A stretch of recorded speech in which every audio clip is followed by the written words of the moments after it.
estar aqui com vocês. Primeiro eu gostaria de agradecer, né, aos pastores da casa, que são amigos já de décadas. Não pode falar muito tempo, né, que senão vocês vão adivinhar a idade, né? E é um privilégio estar aqui com vocês. Eu tenho um assunto que, para mim, foi uma das piores experiências que eu já vivi até hoje, mas a melhor experiência que eu já vivi até hoje. Talvez fique parecendo que é masoquismo, mas não. E eu dou graças a Deus pela igreja, né? Eu vou contar um pouquinho do que aconteceu comigo, mas agradecendo a igreja de antemão, né, pelas orações, durante o percurso também do testemunho. Aconteceu da Andréia ficar sabendo do que eu estava vivendo, e foi quando ela compartilhou com a igreja para pedir orações por mim. E eu estou aqui graças à oração. Eu creio no poder da oração e Deus é maravilhoso, né? Eu sou uma pessoa que escreve para mim poder falar, mas eu não leio o que eu escrevo. Aí eu me perco e aí vamos embora, né? Vamos tentar. Eu quero só citar Romanos 10, 17, não precisa de abrir. Lá fala assim: de sorte que a fé é pelo ouvir e o ouvir pela palavra de Deus. Não é o meu testemunho que vai converter ninguém. É a palavra de Deus aqui, ela já fala sobre isso, né? E você já percebeu como que é fácil a gente, enquanto tem alguma pessoa passando por dificuldade, a gente fala assim: vai dar certo, vai dar tudo certo. Deus está no controle, fica tranquilo. É muito bom a gente falar isso, porque a gente se sente usado de Deus para poder fortalecer a vida das pessoas. Mas isso, quando volta para nós, enquanto nós é quem estamos passando, quando alguém fala isso, dá até raiva. Porque fala: gente, a pessoa não sabe o que eu estou vivendo, a nossa dor é tão grande. E às vezes a gente cai naquele comodismo de ficar no coitadinho, né? De querer ficar naquele lugar de, eu preciso de carinho, eu preciso de atenção. E a gente, às vezes, esquece, por mais tempo que tem que a gente está na igreja, que a gente conhece a palavra, a gente não dá tanta importância para isso. Isso acontece porque a situação do outro não mexe com as nossas estruturas diárias e não nos causa medo de falhar. Esse é o ponto, né? A aprovação verdadeira da fé, ela começa quando a tempestade chega na nossa própria casa, na nossa família, na nossa saúde ou nas nossas finanças. Aí é que a gente vê como é que nós estamos nos portando. Quem é que está dirigindo a nossa vida? E é aqui que a teoria precisa virar prática, né? Exercitar a fé para nós mesmos. Isso significa aceitar que nem sempre temos o controle. Na verdade, a gente nunca tem, né? A gente acha que a gente tem. Mas a gente precisa esforçar em confiar em Deus, mesmo quando o medo tenta paralisar o nosso coração. A glória de Deus se manifesta quando nós exercitamos a nossa fé em meio às provações, e é quando reconhecemos a sua soberania e permitimos que o seu propósito se revele através da nossa vida. Em João 9:3, também não precisa abrir, ilustra que os desafios podem servir como oportunidades para que o poder de Deus seja revelado. Lá diz assim: Jesus respondeu: nem ele pecou, nem os pais dele, mas isso aconteceu para que nele se manifestem as obras de Deus. E aí é que eu quero entrar com o meu testemunho. O meu testemunho, ele não foi para a morte, né? Isso eu já sabia desde o início, mas Deus já tinha colocado isso no meu coração, mas a gente não vai, só vai entendendo isso no percurso, né? Quando a gente chega lá. E pontos fundamentais que aconteceram comigo foi exercitar a minha fé, que eu acho que qualquer um aqui pode acontecer. O segundo ponto, reconhecer as obras e o propósito do Senhor sobre a minha vida, sobre a sua vida, e buscar a intimidade com o Senhor. Enquanto nós estamos naquele turbulhão, naquele problema, só que a gente não consegue fazer isso. São pontos muito importantes que só consegui ver depois. mas eu acabei fazendo enquanto eu estava passando, que isso foi incrível para mim. Algumas pessoas aqui já conhecem, né, minha história. Eu sou filha, meu pai é falecido já há mais de 10 anos, né, mas eu sou filha de um militar que foi pastor e foi empresário. Se você for olhar o contexto, essas três profissões, vamos colocar entre parênteses o pastor, né, o chamado, meu pai era muito exigente com nós 4 filhas. Isso veio do militarismo. A gente tinha que ter o chinelinho do lado da cama, cama arrumada na hora que levantasse, não podia beber uma água se não lavasse o copo. São detalhes que a gente vai levando para a vida. E, como pastor, nós somos ensinados a ter caráter, a pagar bem as pessoas, tudo que leva ao cristianismo, para que as pessoas vejam Jesus em nós, é o que meu pai fazia com a gente, né? Porque às vezes fala assim, eu desviei porque aquela igreja me machucou, mas e Jesus em nós? Onde que ele estava nesse momento, né? E eu sempre compartilhei, através disso tudo, né, histórias de superação, que são milagres e experiências que aconteceram com outras pessoas. Eu nunca tinha contado uma história minha, mas se você chegasse perto de mim para me ouvir, eu tinha história do fulano de tal, que foi curado de câncer, que foi curado de uma gripe que não parava, de uma pneumonia. Eu sempre tinha uma história para contar de alguém. E uma vez, numa igreja que eu frequentei, foi um missionário lá, até compartilhei com a Andréia isso, e eu lembro direitinho que eu falei assim, Senhor, vem tanto missionário aqui na igreja, eles têm tantos testemunhos para contar, e eu nunca contei nada meu. Senhor, me dá uma experiência com o Senhor. Gente, foi isso na hora, eu falei com tanto amor com Jesus, que ele olhou com misericórdia para mim e falou, vou te dar uma experiência, eu vou te levar a ter uma experiência, porque você pediu. Mas eu não lembrava dessa oração, tá? Senão eu não tinha feito ela. Eu ia voltar no tempo e refazer meu pedido, né? Enfim, aí voltando um pouquinho aqui, né? Que eu sempre compartilhei essas histórias e não tinha contado a minha. E só para abrir um parênteses aqui, essa semana, foi antes de ontem, eu estive com 3 amigas minhas que eu conheci em 98, 37 anos atrás, na verdade, 89. E essas 3 colegas de trabalho, elas sempre me viram, sempre falei coisas boas, que essas palavras, né? Vai dar certo, Senhor é contigo, eu vou orar por você. Chegava em casa, nem lembrava, esses jargãozinhos que a gente costuma falar. Eu, Alexandra, fazia isso. E eu senti de Deus, agora no meu retorno, né, a BH, e depois eu vou contar um pouquinho sobre isso também, eu senti de compartilhar com elas o meu testemunho primeiro. E eu marquei antes de ontem com elas um café aqui em BH, para a gente ter um momento juntas, né? Cada uma levou um norte da vida, né? Todas as 3 não conheciam Jesus de ouvir falar por mim, né, que na época eu já fazia aqueles desenhos do esmilinguido, dava presente para elas, escrito, que Deus ia abençoar a vida delas e tudo. E ontem, antes de ontem, quando eu fui contar o meu testemunho, as 3 aceitaram, entregaram sua vida para Jesus. E foi incrível para mim isso, porque eu falei assim, Senhor, foi aí que eu comecei a perceber que foi tão doloroso, tão difícil o processo que eu vivi, mas que valeu a pena. Eu falei, Senhor, se eu passei isso tudo, só para essas 3 se converterem ao Senhor, valeu a pena. E aí, vamos lá, né, seguir aqui. Eu trabalho há 17 anos já, na mesma organização que tem como pauta a prevenção do abuso sexual contra crianças e adolescentes, e às vezes a gente tem que ir no lugar, resgatar aquela criança que foi abusada, e a gente trabalha com a prevenção do abuso também. Então, a gente trabalha nas 2 vertentes. Eu sempre contei história também de crianças que tiveram suas histórias, né, de transformação, e eu viajo para todo o Brasil. Às vezes eu fico 2 dias na minha casa e 5 viajando, então eu viajo muito.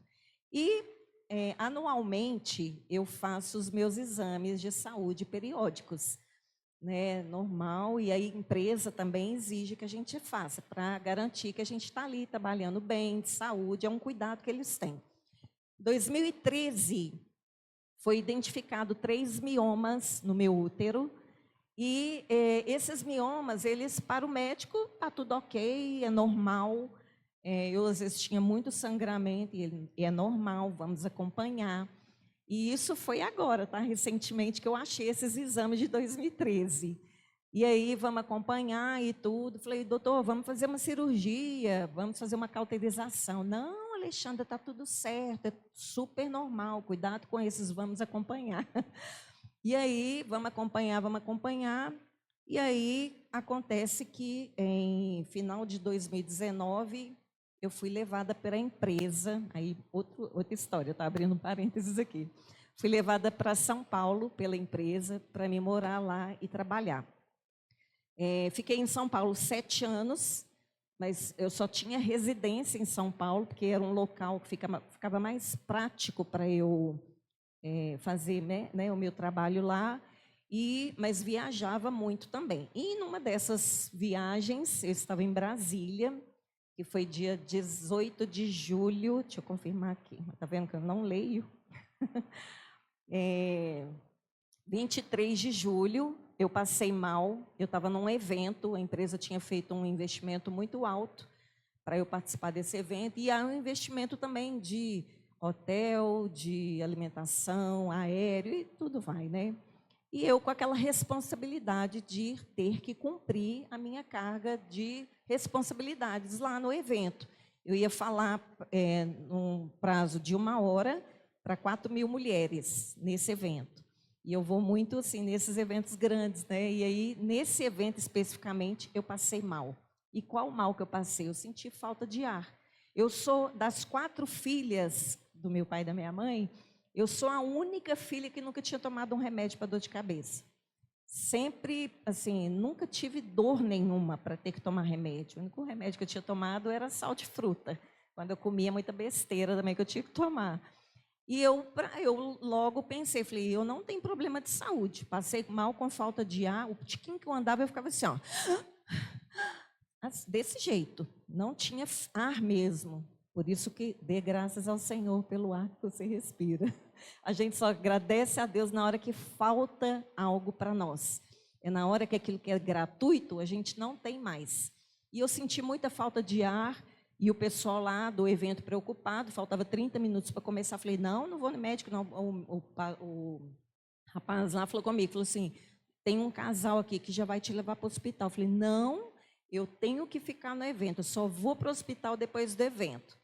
Fiquei no evento, depois de 1 hora de fala, eu estava super bem, não tinha mais nada de falta de ar, mas eu falei, vou no hospital. E eu tinha passado no SAMU antes do evento, e eles me falaram, saturação geralmente precisa estar 95 no mínimo. A minha estava 186. E o batimento cardíaco estava 70 a saturação. O mínimo tinha que ser 95. A minha estava 70 e pouco, 76. E o batimento cardíaco 186. O normal é 100. Aí o rapaz do SAMU falou comigo, você está tendo um ataque cardíaco, você precisa ir para o hospital agora. Eu falei, não posso ir de jeito nenhum, tem que ficar no evento. Não posso sair daqui. E aí, com falta da responsabilidade. Era tão responsável que eu não tive responsabilidade, né? E aí, fiquei no evento, eles me fizeram assinar um documento de responsável que eu estava assumindo a responsabilidade de não ir para o hospital. Fiquei no evento, pós-evento, vai eu para o hospital, levada por um casal de pessoas do evento. Chega no evento, o médico novinho, que eu tenho pavor, para quem me conhece, de procurar médico novo. Eu gosto de médico já idoso, que já tem experiência, que já tem a história, que já tem a caminhada. E aí me chega um médico de 28 anos para me atender com o celular o tempo inteiro na mão. Eu pensei, esse menino, nem chamei ele de médico, né? Esse menino deve estar consultando no telefone o que eu tenho, no Google, no ChatGPT, deve estar perguntando o que eu tenho para ele me falar o que eu tenho. Ele me dá um diagnóstico de derrame pleural. Para quem não sabe o que é derrame pleural, é água no pulmão. Aí eu não aceitei o diagnóstico. Falei, não, eu não estou com isso, não, é cisma. Às vezes você não... Não, Alexandra, nós vamos fazer uma tomografia aqui. Fizeram, tiraram uma chapa do meu pulmão e o pulmão estava lotado de água. Eu falei, não, mas não tem problema não, que eu estou indo embora para casa. Eu estou indo embora amanhã cedo para São Paulo. Não, Alexandra, você não pode sair daqui não. Eu falei, não, aqui no hospital eu não vou ficar. Aí me liberaram do hospital, não querendo, né? O médico pegou meu telefone particular para ficar ligando o tempo todo se eu estava viva ainda, porque ele falou que o meu caso era de morte. E aí, chego em São Paulo, ele tinha me dado uma receita de amoxicilina com clavulanato. Para quem nunca tomou o remédio, tomar 1000 miligramas de amoxicilina, era muito forte. E aí, chega, eu não sabia também, por fato de nunca ter tomado remédio, eu não sabia que eu tinha alergia ao clavulanato. E eu morava sozinha em São Paulo também. É um tanto de informação, né? E eu preciso contar esses detalhes para vocês, só para vocês entenderem a necessidade de eu ter que falar. E aí, chega em São Paulo, começou uma diarreia, gente, que vocês não têm noção. Era 12 vezes por dia e eu desidratei assim. Na terceira vez que eu fui, eu já desidratei. Só que como eu morava sozinha, eu não conseguia acionar ninguém, porque em São Paulo eu não tinha amigos. Meus amigos continuavam aqui em BH. Lá eu tinha parceiros de questão de trabalho e eu fiquei, liga ou não liga para alguém, né? Para um líder, para um empresário, liga ou não liga? Eu fiquei naquele negócio. Aí eu tinha conhecido uma senhorinha de 89 anos numa igreja e eu liguei para ela. Ela correu lá na minha casa, depois de 3 dias, ela fez comida para mim, coisa que eu não estava aguentando fazer, tudo. Aí foi que eu liguei para a empresa para comunicar com eles que eu estava passando mal, que eu não tinha condições de trabalhar. E aí a empresa mandou um funcionário ir em São Paulo para me buscar. E aí eu tive que vir de cadeira de roda. Eu não conseguia andar dentro do aeroporto.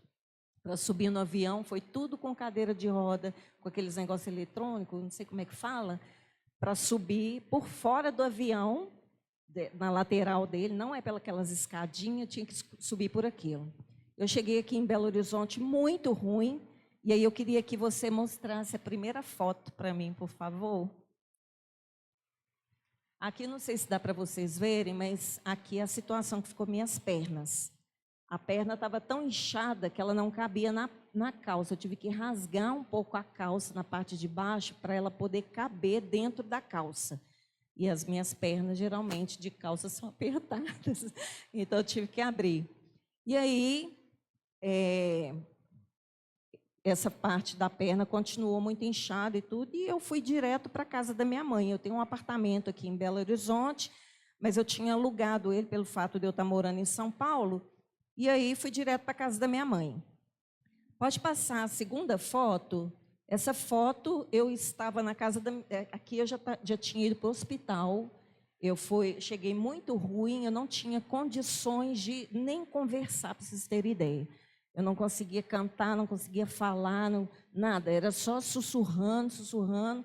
E daqui eu fui direto para o CTI. Fiquei na primeira internação, 8 dias no CTI no Vila da Serra. Pode passar a terceira foto, por favor. Eu estou tampando aqui, não, né? Essa aqui foi eu. Como é que eu fiquei?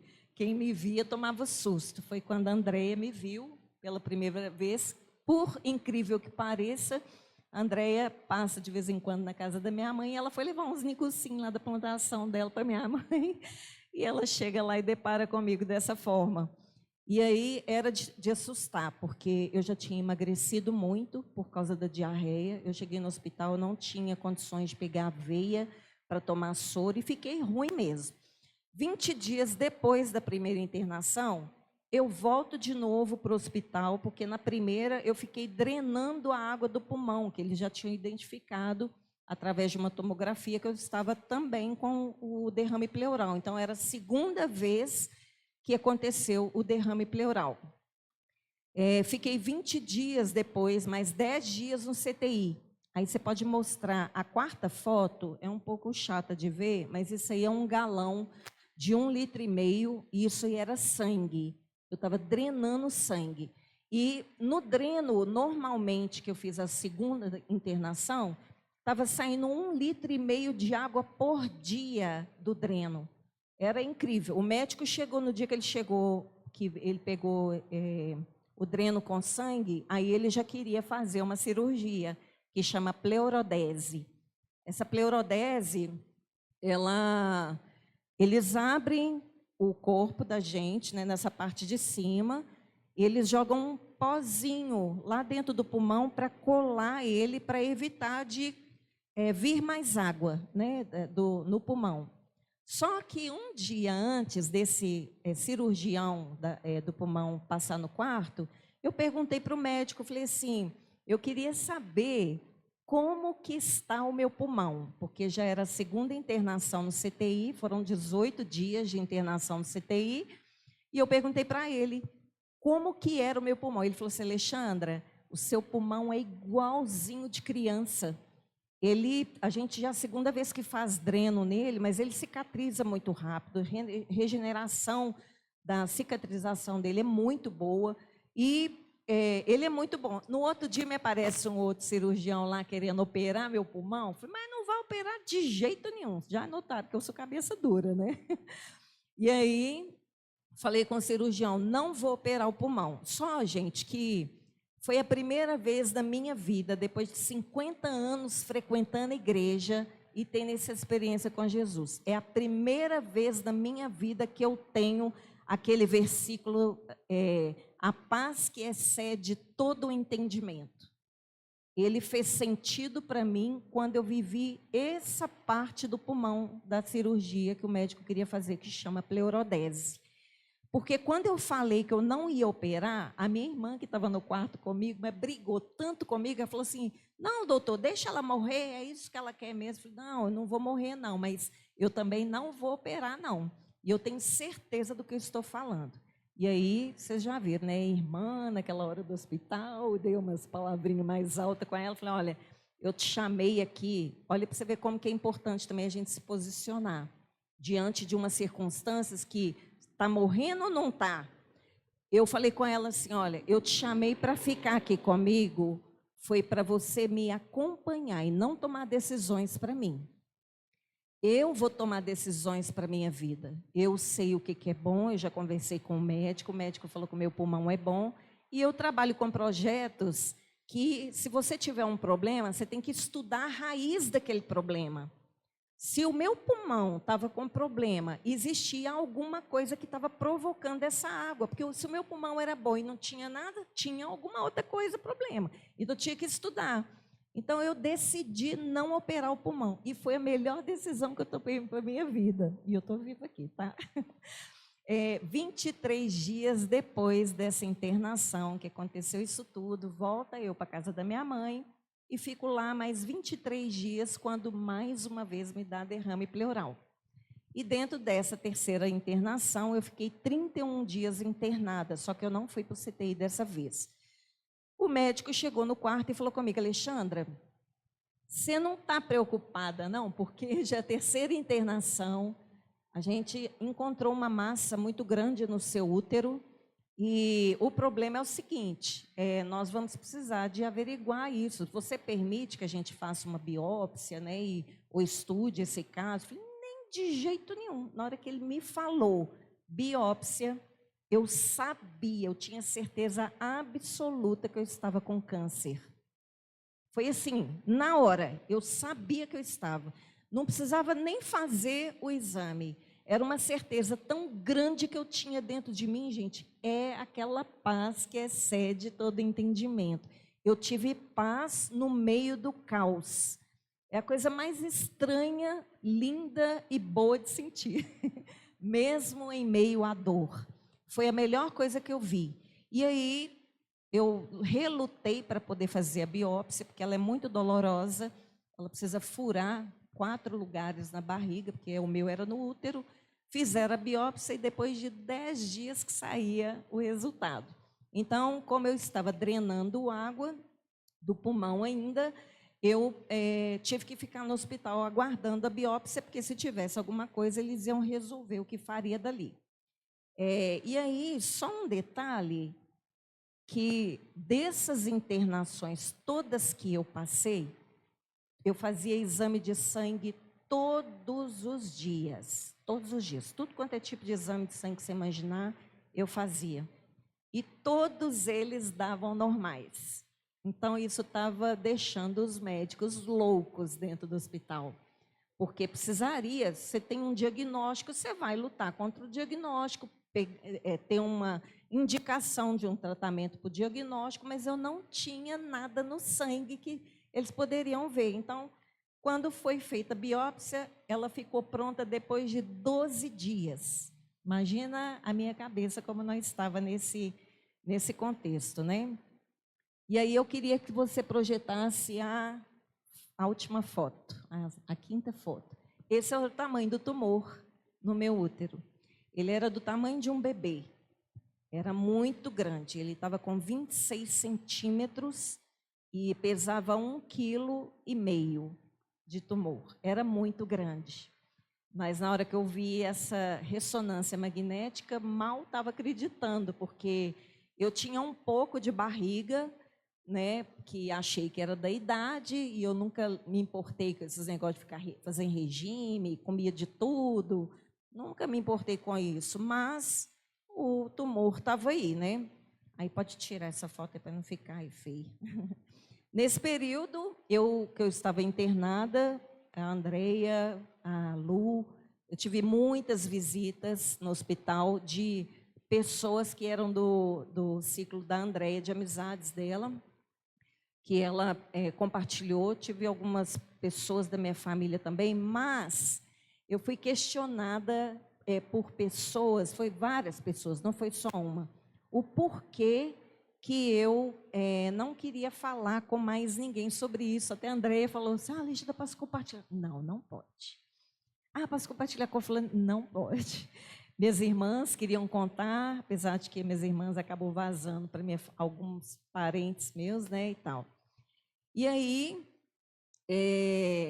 dentro desse processo, só contando uma parte aqui que eu pulei, que eu não li, agora que eu estou lendo, o cirurgião foi no quarto à noite, antes da minha alta, e falou comigo assim, olha, Alexandra, eu vou ser direto com você, a biópsia já ficou pronta, você está com um tumor muito grande, eu não vou operar você se você não fizer quimioterapia. E eu já tinha falado com a minha irmã, falei assim, eu estou com câncer, você vai ver, vai dar uma biópsia que eu estou com câncer, mas eu não vou fazer quimioterapia, eu vou morrer, mas eu não vou fazer quimioterapia.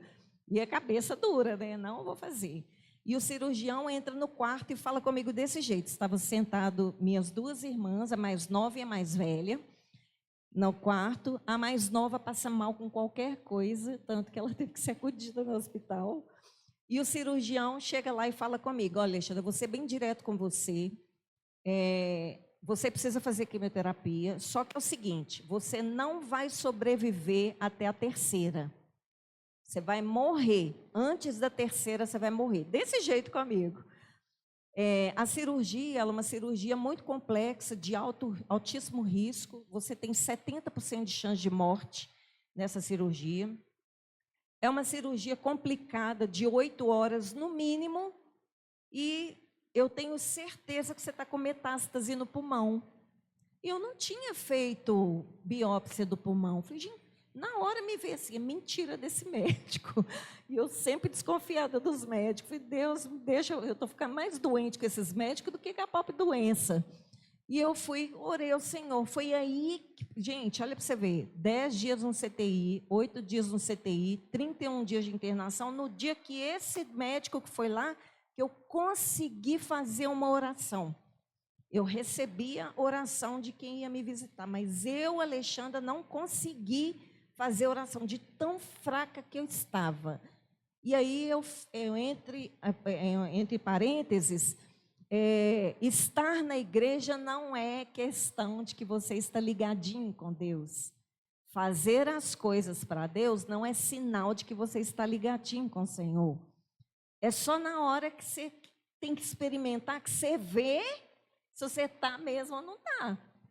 E aí, para quem está, beleza, né? Mas eu, Alexandra, não estava. E aí, O médico foi tão agressivo nessa comunicação dele que a chefe da clínica foi no quarto no outro dia para ver como é que elas iam fazer indicação para me poder buscar a quimioterapia, né, se eu fosse fazer. E ela falou comigo, tá tudo bem? Eu falei assim, ó, eu adoeci ontem. Ela, por quê? Eu falei assim, ela achou estranho, né, ontem, sendo que eu já tinha 31 dias de internação. Eu falei assim, porque o médico ontem veio aqui e me entregou um revólver com uma bala e eu não sabia como que eu atirava, porque ele não me deu solução, não me deu saída. Ele falou isso, isso, isso. Aí ela falou, nossa, nós precisamos resolver isso, porque o médico não pode falar dessa forma com você. No outro dia de manhã, eu recebo lá no quarto um violinista, uma mesa de café super caprichada, isso para acobertar o grau, né, que o médico tinha falado comigo. E uma das visitas que eu recebi no hospital me chamou muita atenção, porque na hora que as pessoas oravam por mim, era oração que não é daquelas orações gritadas dentro do hospital, são orações muito convenientes, né, diretas para aquilo que eu estava vivendo. E uma das amigas minhas que esteve no hospital, ela orou para Deus levar em consideração os meus dias. Mas, gente, isso foi tão forte que eu fico emocionada até hoje. Porque você vive para o Senhor. Não tem como Ele não levar em conta isso. Não tem. E como o rei Ezequias, né, eu orei ao Senhor e falei, ele ganhou mais 15 anos, né? E eu falei, Senhor, eu não sou melhor do que o rei Ezequias, não foi melhor do que eu, porque ele foi rei. Diante do Senhor, não. Porque eu sei o que eu fiz para o Senhor, porque todo o meu trabalho é dedicado a Ti. Tudo que eu faço é para o Senhor. Nunca busquei glória para mim, nunca busquei reconhecimento de pessoas, eu faço para o Senhor. E era isso que eu buscava tanto de Deus. E eu falei, Senhor, leve em consideração os meus dias vividos, mas eu não quero morrer antes da sua volta, não quero só 15 dias mais, não. Eu quero mais tempo de vida. E aí, dia 10 de dezembro, obrigada. Dia 10 de dezembro eu recebi alta do hospital. E eu falo que quando Deus tem propósito, Ele capacita, abre porta, fecha porta para a nossa proteção. E os processos, né, eles podem ser processos que trazem atraso, mas Ele faz também tudo cronometrado, né? Para Ele não tem erro. Pra vocês terem ideia, o INSS, tem tanta gente na fila para poder entrar no INSS, né? Eu tive que entrar pelo INSS em dezembro, e foi assim, eu marquei a perícia num dia, 3 dias já tinha sido autorizado. Na perícia, o meu resultado saiu às 9 horas da noite do mesmo dia, e eles me deram pagamento até janeiro de 2027. Eu podia ficar encostada pelo INSS. Para quem está querendo entrar pelo INSS, eu consegui muito rápido. Meu plano de saúde, os médicos ficavam horrorizados mesmo, é a cara que eles faziam, porque eles falavam assim, Alexandra, para você ficar no CTI, a gente vai precisar de liberação, mas é uns 5 dias que o plano de saúde está levando para poder. Eu falei, gente, precisando de ser internada, 5 dias para liberar. Meu plano de saúde, na hora que eu levantava da cadeira, eles já tinham sido liberados. As quimioterapias que precisariam fazer, 6 delas foram autorizadas na hora. A médica não ia fazer nem no ano passado isso, porque ia demorar a liberação da quimioterapia. E tudo sendo liberado rápido. Sabe o que é rápido? É rápido. E aí, dia 20 de dezembro, eu fui na médica para conversar com ela sobre a quimioterapia, para entender como é que funcionava esse processo, porque na minha cabeça já estava fechado, que eu não ia fazer quimioterapia. E aí ela me falou assim, Alexandra, primeira coisa, a gente precisa da liberação do plano, não adianta você querer fazer e o plano de saúde não liberar. E a gente já está no final do ano, e para eu não ter mais um derrame pleural, eu precisava fazer quimioterapia com urgência. É isso a palavra deles, né? E ela falou comigo, olha, eu vou entrar aqui na Unimed, vamos ver se daqui uns 5 dias a gente ainda dá tempo de fazer uma esse ano, mas se não der, vamos já colocar aqui certinho para o ano que vem? Eu falei, não, nós vamos fazer o seguinte, eu já não viria aqui. Eu já tive o trabalho de sair de casa para vir aqui. Eu já estou aqui, eu quero que você entre na Unimed agora e coloque esse negócio aí. Ah, você resolveu fazer? Eu falei, não, se liberar fazer é porque é sinal de Deus para eu fazer. Aí, não tinha nem levantado da cadeira, a Unimed liberou as quimioterapias. Eu falei, ai meu Deus, agora eu tenho que fazer esse trem. Lá vai eu, né? E Deus me colocou a paz novamente no coração para eu poder fazer a quimioterapia.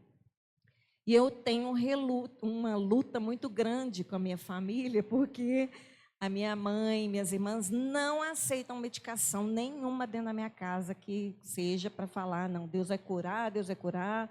E hoje eu tenho uma mente diferente sobre isso, que Deus também trabalha com medicação para favorecer a nossa vida, né? Se preciso for. E se Ele quiser cumprir o propósito dEle da forma que Ele quiser, Ele vai fazer, né?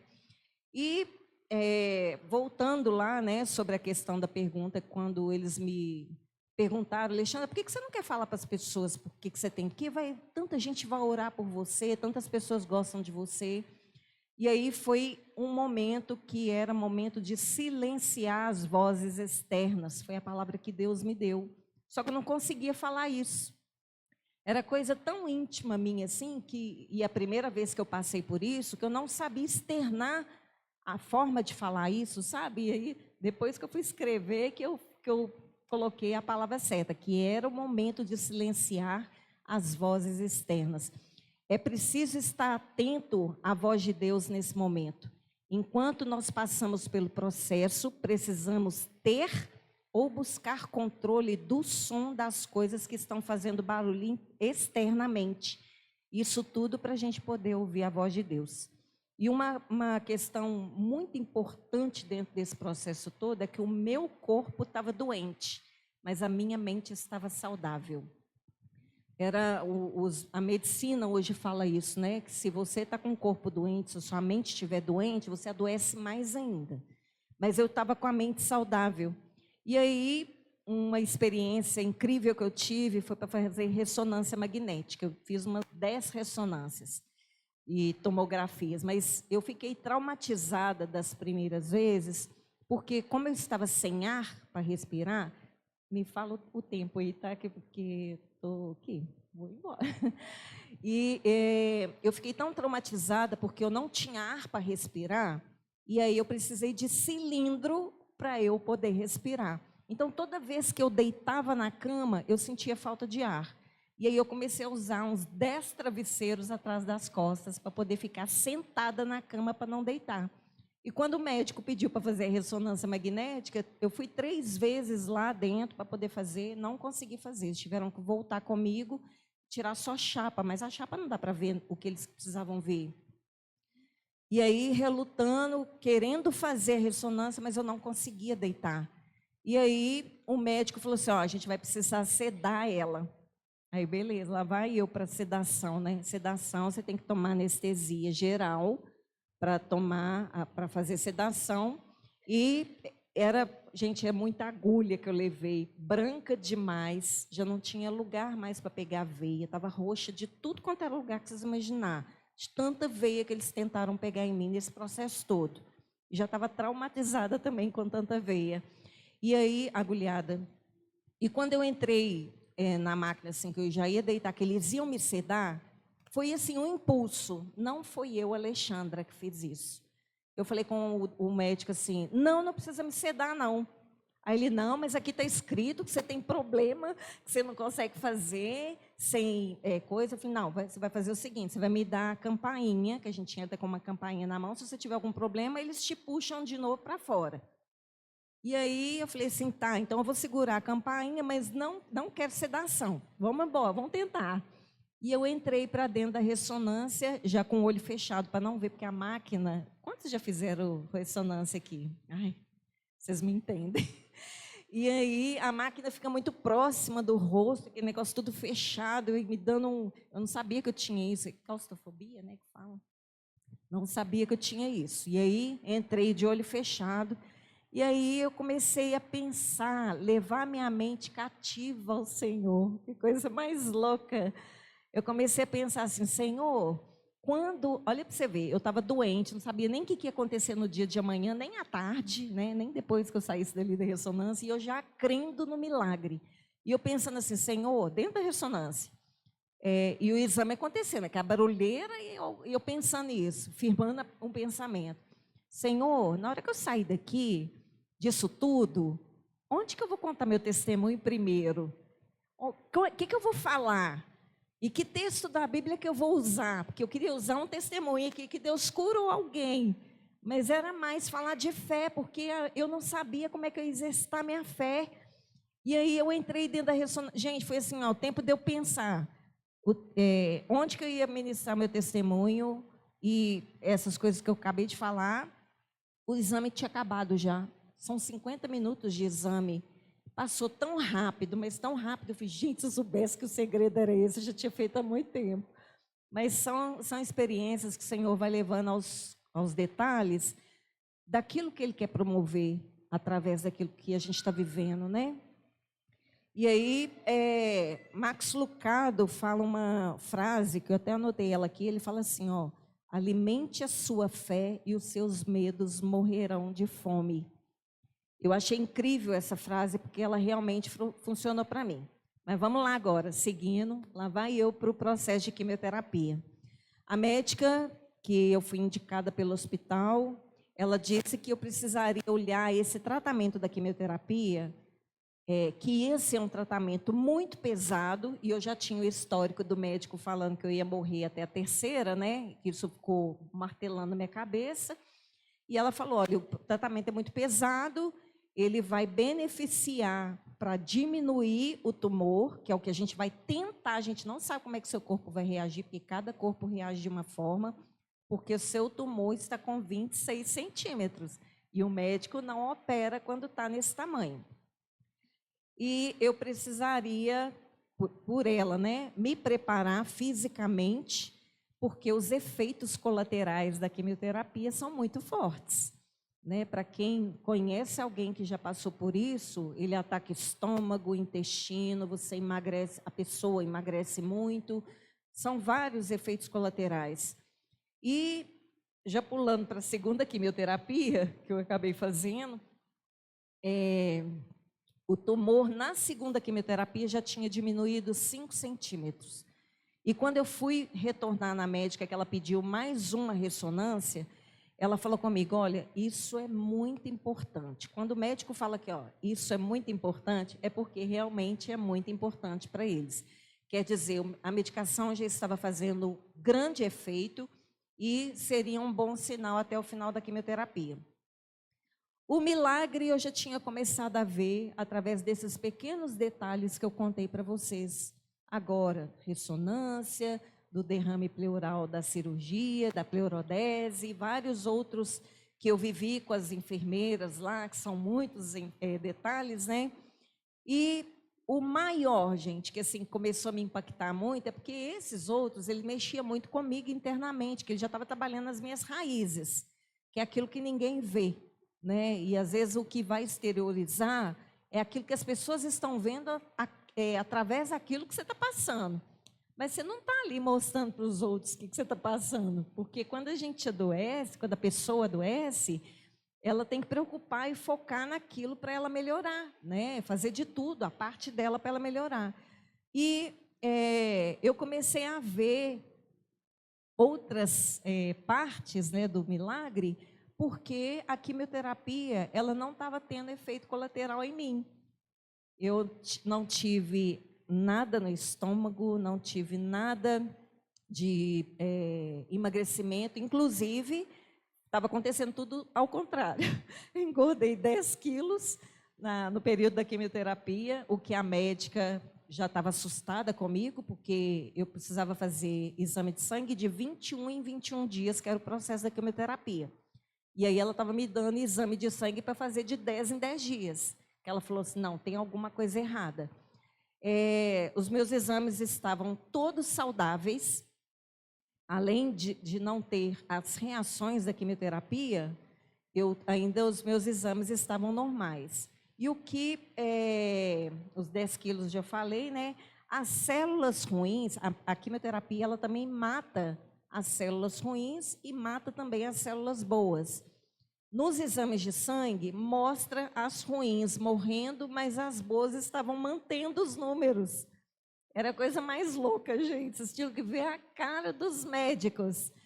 E eu estava vivenciando isso e a minha família também já estava sem saber, porque quando você fala de câncer na família, eu, pelo menos, quando meu pai faleceu de câncer, primeira coisa que vem na cabeça, vai morrer.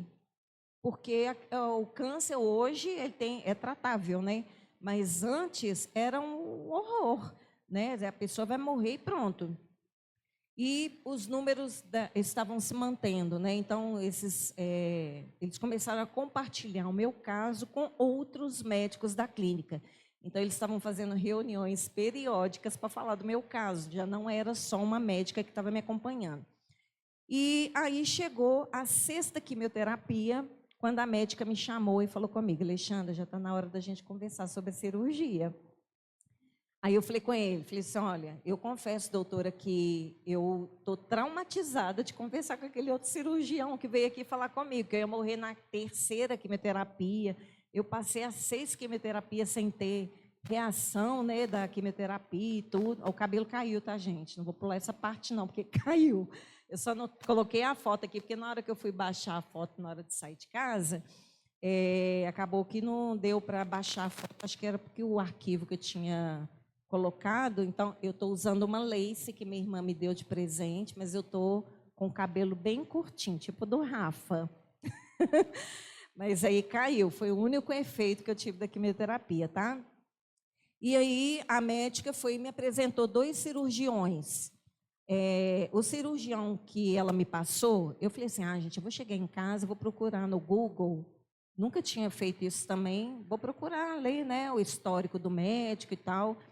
E aí, na hora que eu li o segundo, eu falei, é esse cara que veio me operar. Aí a minha irmã falou comigo, não, você tem que ir nos 2, a médica falou que você tem que ir. Não, não vou nesse aqui, é esse aqui que vai me operar. Mais uma vez, pela 3ª vez eu tive paz, e é uma paz que é inexplicável.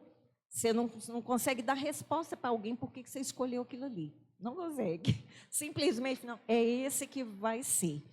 E aí, na hora que eu escolhi ele, eu orei e falei isso com o Senhor. Senhor, o Senhor fala que o Senhor tem propósito na minha vida. E eu quero viver esse propósito. Aliás, eu já estou vivendo esse propósito. Mas eu quero ver a tua graça se manifestar através da minha vida nesse último ciclo desse tratamento. E eu declaro que esse vai ser o último ciclo, que eu não quero fazer mais nada de cirurgia.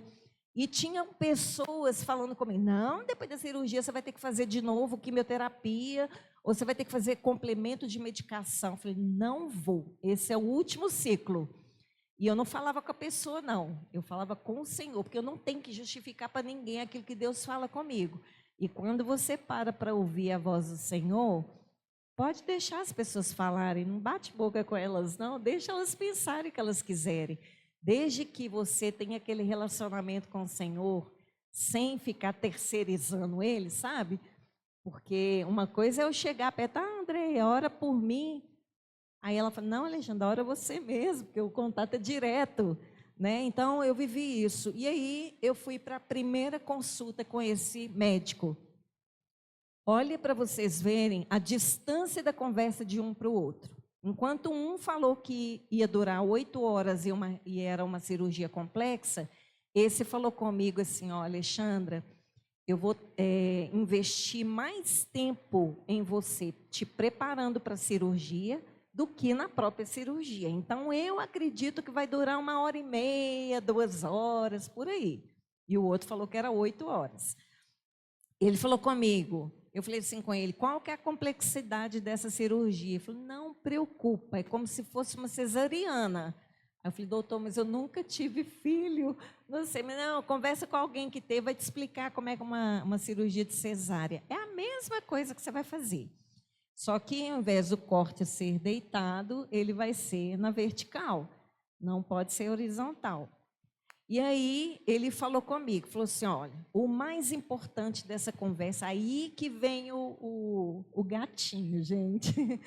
Ele falou comigo assim, olha, o mais importante dessa conversa é que na hora que eu te abrir, eu posso ter uma surpresa. Aí eu comecei a chorar na frente dele. Aí ele falou, por que você está chorando? Eu falei, porque é minha primeira cirurgia. Ele falou, não, se fosse para você chorar, era para você chorar se fosse a minha primeira cirurgia que eu fizesse. Mas você está chorando, é a sua primeira, mas eu já fiz, eu tenho 42 anos que eu faço cirurgia. Aí na hora secou a lágrima, que eu fiquei sem graça, né? Eu falei, não, dando uma de coitadinha aqui, o médico veio me dar uma dessa, né? E aí ele falou comigo, falou assim, olha, eu só preciso completar isso para você. A gente que é cirurgião, a gente pede exames, ressonância, tomografia, chapa, tudo que é exame de sangue, mas na hora que a gente abre é outra coisa, a gente pode ter uma surpresa. A gente pode ter uma surpresa dos seus rins terem sido comprometidos, ter tido metástase. Pode ser que você tenha comprometimento no intestino, porque o tumor está aí desde 2013. E o médico mandando se acompanhar. Eu tenho aqui os relatórios. Por que esse médico não te operou lá atrás? Falei, doutor, não vamos chorar o leite derramado. Eu estou aqui agora, vamos resolver esse negócio aqui agora. Não vou ficar com mais dor de cabeça. E ele falou comigo, falou assim, olha, eu vou te pedir todos os instrumentais para o seu plano de saúde. Não assuste que você vai ver lá instrumental para operar intestino, instrumental para operar baço, rins, tudo. Ele foi falando a lista de órgãos lá que ele tem que, se ele tivesse a surpresa, ele teria que operar. E aí, para surpresa dele, ele fez a cirurgia. E aí eu fui direto para o CTI, fiquei 2 dias lá para recuperar, porque se eu tivesse alguma coisa já estaria, né, aos cuidados dele, por ter sido uma cirurgia muito complexa. Eu tirei nessa cirurgia o útero, ovário, trompas, e ele aproveitou e ainda tirou uma apêndice, porque senão eu ia ter que fazer uma cirurgia posteriormente para apêndice. Mas aí o que acontece? O maior milagre para mim aconteceu nesse dia, que ele chegou à tarde, quando eu fui para o quarto, e ele falou comigo, falou assim, Alexandra, eu falei com você, né, que eu tirei o apêndice e tudo, e eu queria pedir 2 coisas aqui, que são muito importantes para mim. Primeira, que você pode assinar um documento nos autorizando a estudar o seu caso. Aí eu já fiquei assustada, né? Eu falei, por quê, né? Ele falou assim, o tumor que estava em você, ele estava muito grande, ele deu uma reduzida sim com a quimioterapia, foi muito bom você ter feito. Dentro desse processo que eu fiquei internada, a perna inchada, eles não fizeram exame, mas eles me diagnosticaram com trombose nas 2 pernas. E aí eu tomei 76 injeções no hospital na barriga de anticoagulante, coisa que não era para ter tomado, porque foi superdosagem. E aí, trazendo isso em reflexão, Deus fala que tudo aquilo coopera para o nosso bem. E eu acredito que até aquele mal que alguém faça, ele também vai se converter em bem. Essas injeções que eu tomei, eu tinha alguns vasinhos na perna, que às vezes eu tinha até vergonha de usar bermuda e saia, parecia um mapa do Brasil, né, a perna, e eles sumiram todos com o anticoagulante. Quer dizer, ele não me fez mal, me fez bem, mas foi um diagnóstico que não era para ter sido entregue, né?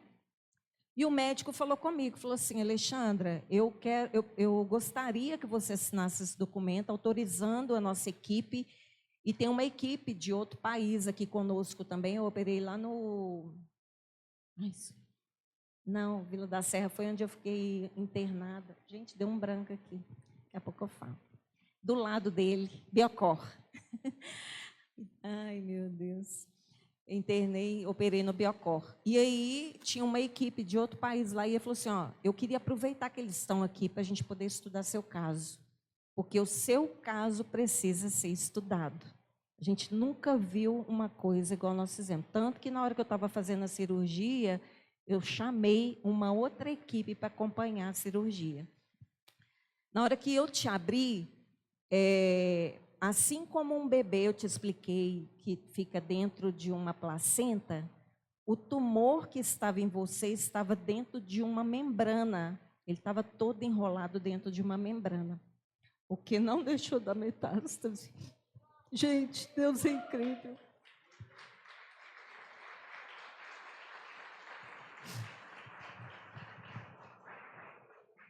Para quem viveu isso, vocês não têm noção que mensagem é essa. E ele falou assim, a gente precisa estudar, Alexandra, porque foram, desde 2013, era para você ter tido metástase no útero, no baço, tudo. Era para você ter tido metástase. E ele estava protegido. Na hora que a gente foi tirar, a gente não conseguiu nem tirar por baixo, porque podia ter sido tirado por baixo, mas a gente quis preservar tanto tudo que foi retirado, para a gente poder estudar o caso do jeito que ele foi retirado. É uma experiência assim, ó, de 42 anos de experiência, é a primeira vez que eu pego um caso como o seu. E eu falei com ele na hora da cirurgia, esqueci, pulei esse detalhe, que eu falei com ele, falei assim, doutor, eu escolhi você através do dedinho de Deus. Não foi a Alexandra que te escolheu, foi Deus. E eu quero que você use todo o seu estudo, toda a sua experiência a favor da cirurgia que eu vou fazer. Só que eu quero que você tenha certeza de que vai usar as suas mãos para me operar não é você, é o próprio Deus. E aí foi feito, né? E aí eu fiz a autorização para ele estudar o caso. Eu não tive metástase alguma. E o mais importante depois da cirurgia era fazer um exame de CA, porque até 35, se der um grau menos do que 6, é porque existe taxa zero de câncer no corpo, né? Porque eles falam que o câncer pode voltar em alguma outra região, se tiver os linfonodos positivos. E eles retiraram todos os linfonodos para poder fazer os exames, né? E, para a glória de Deus, todos eles deram negativo. O exame foi repetido 6 vezes, porque eles não estavam acreditando nos resultados. Mandaram eu fazer em outros laboratórios, mandaram eu fazer mais uma ressonância magnética, mandaram fazer mais uma tomografia, mais uma chapa do pulmão. E tudo seco, não existia nenhuma água no pulmão mais, nem um cisco de câncer no meu corpo. E foi feito pelo exame de sangue, porque poderia ter ido para a corrente sanguínea, e foi feito também, não acusou nada. E o último detalhe que a Andréia não conhece, que ela já sabia da minha história, né? Em dezembro, eu acionei o INSS para poder entrar no INSS, foram 3 dias para liberar tudo, com pagamento até janeiro. Em julho, agora, eu já não estava aguentando mais ficar sem trabalhar, né? Eu já estava excelente também, os médicos já tinham me dado autorização para voltar ao trabalho, né? Mas aí o que acontece? No dia 5, no dia 4 eu conversei com a minha gerente, no dia 5 eu fui no INSS, dei entrada com os papéis, ela falou assim, vai demorar, porque do INSS demora. No dia 5 isso, dia 6 de manhã eu acordei com a autorização do INSS, com a alta do INSS já para voltar ao trabalho. No dia 9 de julho, agora, eu já voltei ao trabalho, graças a Deus já estou com minhas viagens já marcadas para voltar ao trabalho. E aí, o que acontece? No dia que eu fui lá para pegar o papel para o retorno do trabalho, a médica que consultou comigo para fazer a avaliação do retorno do trabalho, ela não falou nada, ela simplesmente falou assim, me dá os laudos. Me dá o laudo do médico e o laudo da alta, que foi o último exame que eu fiz pós-cirurgia. Na hora que eu estou vendo ela, lendo o diagnóstico, primeiro diagnóstico, que estava acusando a doença, ela fazia assim, ó. Aí eu só falta essa mulher agora não me dar o retorno. Ela fazia assim, ó. Nossa, meu Deus. Ela ficava assim.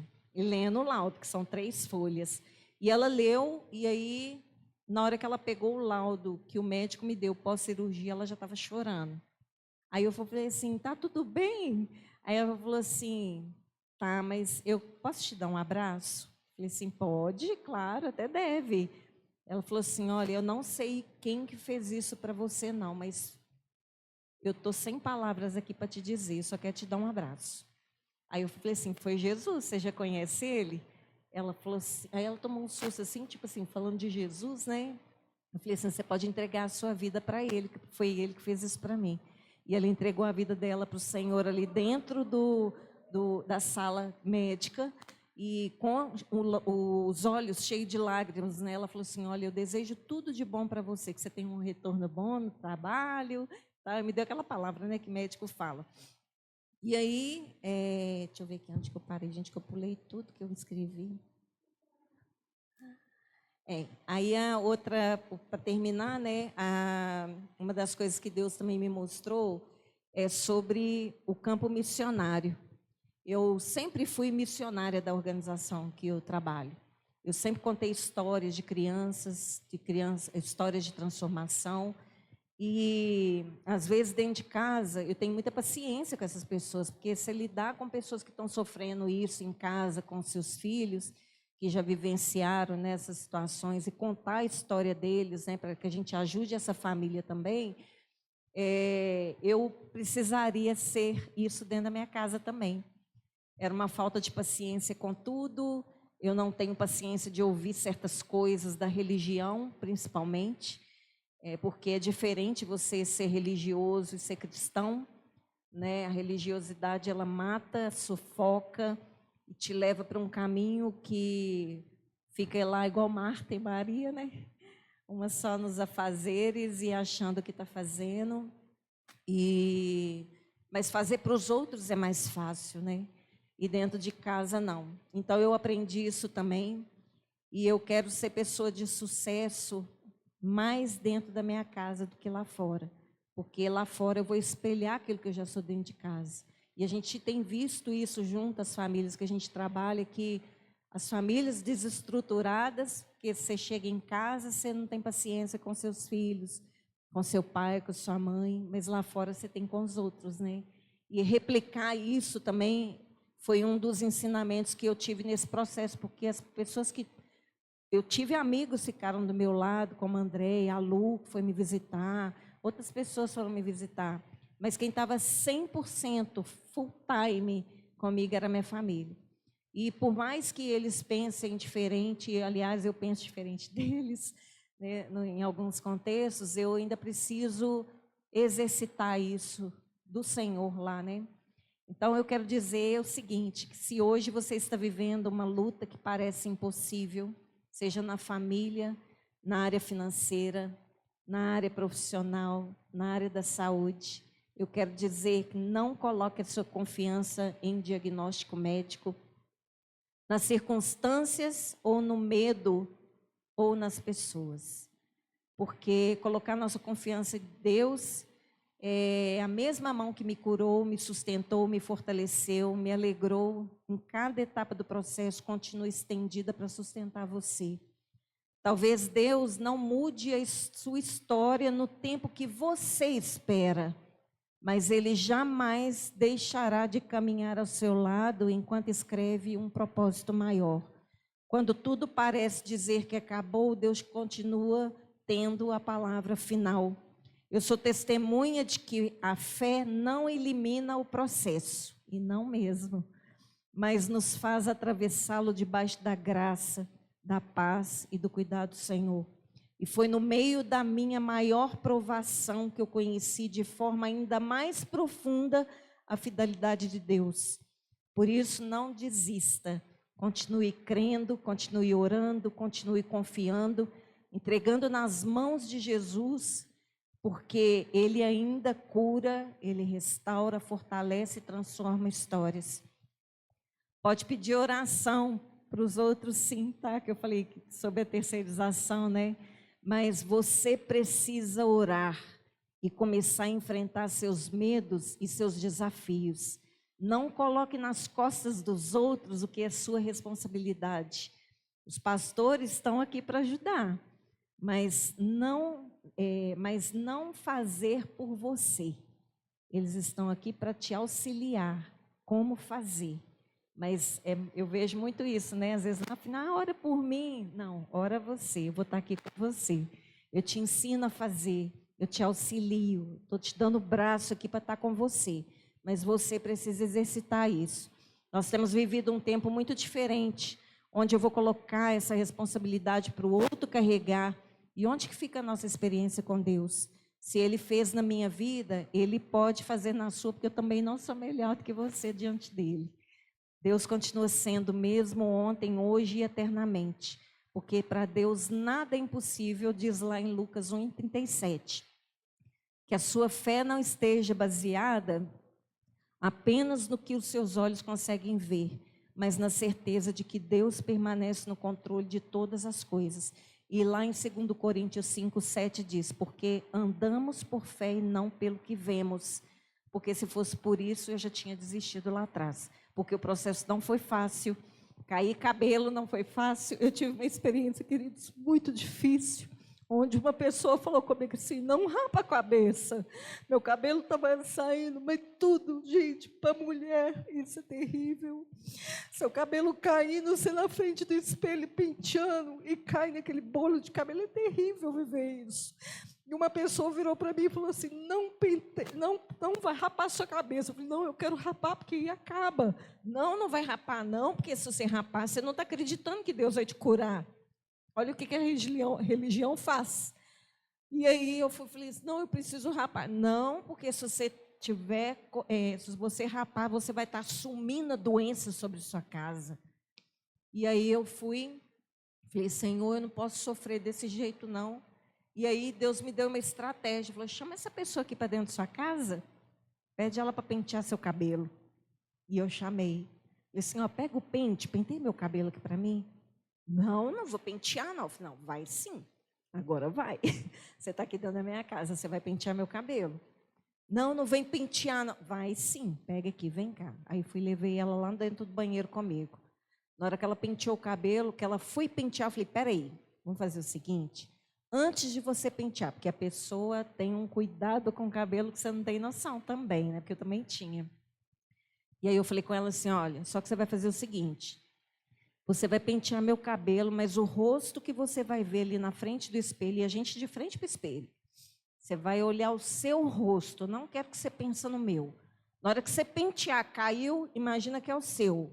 Eu quero que você sinta você penteando o seu cabelo, vendo o meu caindo. Na hora que ela puxou a primeira penteada, assim que caiu, ela começou a chorar, não aguentou. Ela, não, vai lá, rapa a cabeça. Aí parou o julgamento, porque as pessoas não conseguem se colocar no lugar da outra. É fácil a gente falar que a gente tem empatia com os outros, quando você não está naquele lugar. Porque empatia não é você falar, eu faria isso no lugar dela. Não. É eu me colocar no lugar dela, tomando a decisão que ela está tomando e sentindo o que ela está sentindo. Isso é empatia.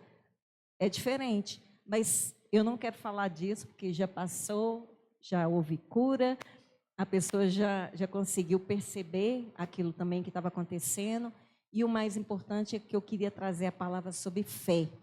Que nós vivemos, cada um vive uma situação diferente. Pode ver. Cada um vive uma situação diferente, mas o Deus é o mesmo. O Senhor continua fazendo milagres. O Senhor falou comigo que Ele ia usar aquilo que eu vivi para que a glória dEle fosse manifesta na minha vida e aquelas pessoas que estão perto de mim também vissem. Porque a gente ouve muito isso de outros, né, na internet, a gente vê isso contando em filme, em histórias que outras pessoas contam, como eu também contava. Mas agora eu estou contando a minha história, que foi aquela oração que eu fiz lá atrás, né? E eu estou muito feliz, né? Eu estou curada, graças a Deus, né? E que isso tudo que eu vivi seja para manifestar a graça de Deus, para que vocês vejam isso. Eu sou uma prova viva desse milagre, né? E a Andréia pôde vivenciar isso comigo um tempo, porque ela viu minhas lágrimas, né? Me abraçou, e eu não falei para outras pessoas, porque por mais que amigos fossem, justamente porque hoje eu vejo na internet muitas pessoas se promovendo por causa da doença. Ah, eu quero like, eu quero número de seguidores, tanto que essa semana eu vi, infelizmente, uma pastora que também está vivenciando isso, e antes de ontem ela postou assim, me ajudem a chegar nos 10 mil. Aí eu falei, ai não, Senhor, o meu caso foi diferente. E aí eu falei, eu só vou falar do que Jesus fez e não do processo que eu vivi. Esses dias eu estava pensando, pastor, depois você me fala sobre isso, porque quando a gente fala da morte de Jesus, raramente a gente vê alguém falando sobre a subida dele com a cruz pesada, sangrando, chicotado. A gente não conversa sobre isso. A gente vê isso nos filmes. A gente lê a palavra, vê lá que aconteceu isso tudo. O processo foi com ele, para que gerasse o fruto dele morrer por cada um de nós. E aconteceu o que aconteceu, que a gente sabe da história, né, do que aconteceu. Mas o processo, ele precisa trabalhar em nós. A gente não precisa de evidenciar o processo. O que a gente precisa evidenciar, o que o processo fez com a gente. Isso é mais importante. Tem uma frase que ela não é bíblica, mas tem alguma coisa a ver. Que não se trata daquilo que fizeram com você, mas aquilo que você faz com o que fizeram com você. Né? Então, esse processo me gerou uma pessoa mais crente, né, no Senhor. E depois de tantos anos, né, de evangelho, e eu saí, gente, dessa mesmice da religião, né? Eu vivi esse processo de milagre e eu estou compartilhando aqui com vocês essa noite para que vocês tenham isso, não precisam de passar por isso, né, para poder glorificar o nome do Senhor. Agradeça todos os dias pelo ar que você respira, pelas idas no banheiro normalmente que você vai, porque até isso, quando eu parei de fazer, eu tive que agradecer na hora que começou a fazer de novo. Então, são detalhes que a gente não agradece, e é tudo gratuito, né, para a gente. É isso. Obrigada.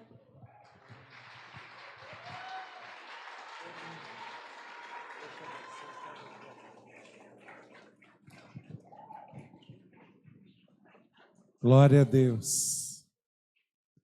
Querido, eu quero que você fique de pé.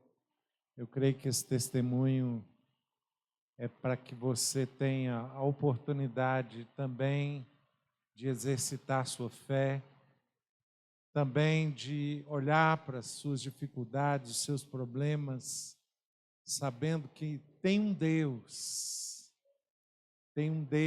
que continua operando milagres. Eu quero que você feche seus olhos e apresente a sua vida diante do Senhor. Apresente as suas dificuldades diante do Senhor. Se apresente diante do Senhor. Ele está neste lugar.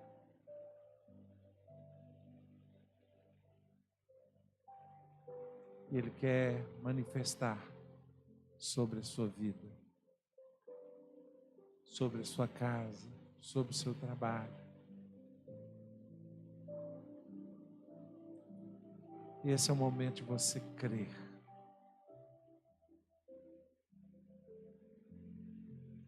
É o momento de você crer.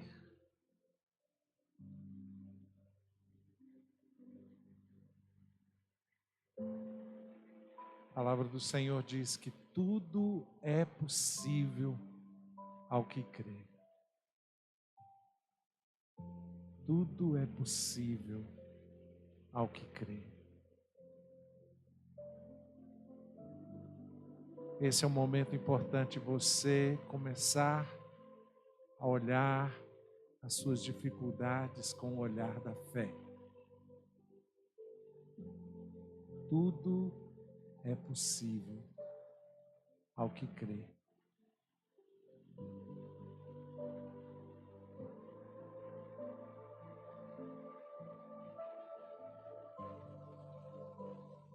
Faça a sua oração agora. Você está diante daquele que tudo pode.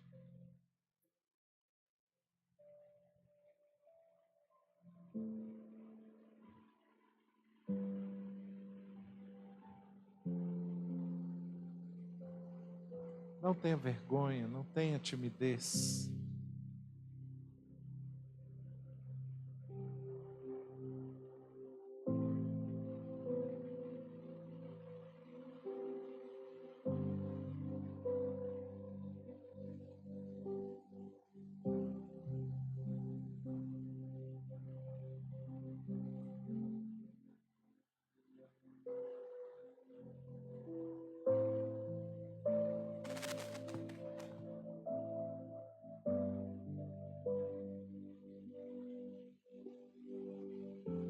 Senhor Deus, nós estamos diante do Senhor. Eu sei, Pai, que o Senhor continua fazendo milagres. O Senhor continua curando, como a Alexandra testemunhou aqui hoje. O Senhor continua respondendo, o Senhor continua se manifestando, o Senhor continua operando, porque o Senhor é o mesmo ontem, hoje e será eternamente. Eu peço ao Senhor agora, Pai, que o Senhor esteja contemplando agora cada oração, cada pedido, cada necessidade. O Senhor continue, Pai, operando agora em cada vida, intervindo em cada pedido, manifestando o Teu poder agora, Senhor, sobre cada pessoa. Que cada um possa ser tocado agora pela mão do Senhor. Cada um possa ser agora revigorado pela mão do Senhor. Que cada um possa experimentar o sobrenatural do Senhor agora, Pai. E que novos testemunhos surjam a partir de hoje, novas experiências, novas declarações de fé, novas pessoas podendo declarar do milagre que recebeu do Senhor, Pai. Porque através disso o Teu nome é glorificado. Através de cada declaração, de cada testemunho, o Teu nome é glorificado, Deus. Eu abençoo agora a vida dos Teus filhos. Eu abençoo agora cada um dos meus irmãos que estão aqui presentes, para que eles vivenciem esse sobrenatural do Senhor, para que cada um possa sair daqui com a certeza de que o Senhor está agindo, com a certeza de que o Senhor se manifestou, com a certeza de que o Senhor está fazendo em suas vidas. Eu os abençoo agora, Pai, e eu declaro que eles vão poder ter essa convicção, essa certeza, e eles vão poder vivenciar esses milagres do Senhor. Eu os abençoo agora em nome de Jesus.